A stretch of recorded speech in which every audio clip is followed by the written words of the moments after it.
Hi friends, welcome back to my channel. I hope you enjoyed the working sessions so far. So please revisit them if you haven't, especially the ones for the control plane upgrade. There is a high chance that you will be asked to perform an upgrade in the exam and it carries minimum 7% of your total score. So you want to practice and bookmark the documentation pages as well. Okay, so far we have covered Kubernetes cluster creation and upgrade topics. We still have to cover HCD backup, restore, how to check the health of the members, and then also check the status of your backup that you've taken, the snapshot. So those videos are coming on soon. Keep a watch on the channel and it'll be posted in a few days by the end of this week, I would say. Before proceeding to that step, I would highly recommend to have the Kubectl Autocompletion enabled on your cluster. In fact, I would be doing this on the base node in the exam as soon as the exam starts, because that's where you will be typing a lot of Kubernetes Kubectl based commands as well. So furthermore, creating an alias for Kubectl as K would be highly recommended as well. Again, this is available on Kubernetes documentation pages called cheat sheet, which I will be showing it to you shortly. You will be referring the cheat sheet in the exam quite a lot, and I would bookmark that to save the time. I have also shared the link below, so please check the link below in the channel. So without further ado, let's go to the documentation page and then also enable these commands on your Kubernetes cluster. In my case, I will be typing this on a Kubernetes master node because I will be running most of the operations from master itself. So friends, we are on the Kubernetes documentation page. The first thing that I would do is I would keep this bookmark handy. When you click on the documentation tab on the Kubernetes documentation page, go to the search box and type cheat sheet. As soon as you do that, you will see the search results. The first cheat sheet link is what I would be clicking. And here is the auto completion, how to enable the auto completion. So this is what you have to do. Just copy this and paste it into your terminal, and then also echo that source to your bash RC, which is your current shell, right? And then you can also enable the shorthand alias for kubectl. This is also something that I would highly recommend. So use alias k equals to kubectl and then do complete the command with -f and start kubectl k.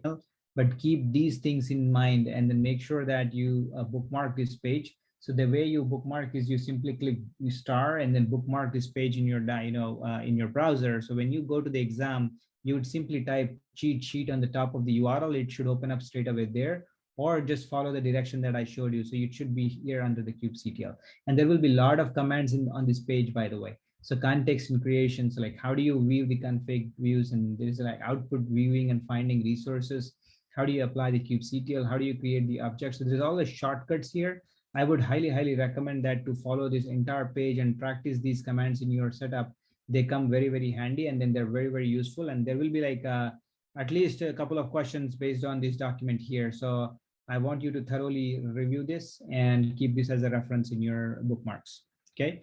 Without further ado, let's go ahead and then enable these commands in the terminal, and I'll show you quickly and how those can be executed. Okay, so we are on the master node. I will be basically simply copying and pasting that command I showed you in the documentation page earlier. So there you go. And then alias is what we want. Just type alias k equals to kubectl and then hit enter. And do not forget to make sure that's taking care of the auto completion as well. So what I'll be doing here is I'll simply copy and paste to avoid any typos or errors, even in the exam, by the way. So once you do this, now the kubectl should be very easy for you to type. So if you do po and it should basically autofill. And then if you do namespace, it will automatically take care of this. So if you do -n, the cube-system, it'll show you the rest of the the namespaces that in the system. Like for example, nodely is public in kube system, so you don't have to go into a namespace and then search for all the parts and all that. So you just simply type the namespace name, and then now I want to get the parts. So you simply type get and then parts, and then simply type hit enter. You would see all the parts running inside a kube system. So it's auto-filling all of this. Okay, comes very handy. And for the second thing that we have done is we used alias for kubectl. So if you type k run nginx hyphen nginx image equals to nginx, for example, and it should basically um, it should create a part with the alias shorthand. So make sense, guys? So apply this in your cluster, and you should be able to get the auto completion working in your setup as well. It is highly recommended to use this, saves a lot of time, and that'll be very helpful. So please do subscribe to this channel, like and share. Let's live together.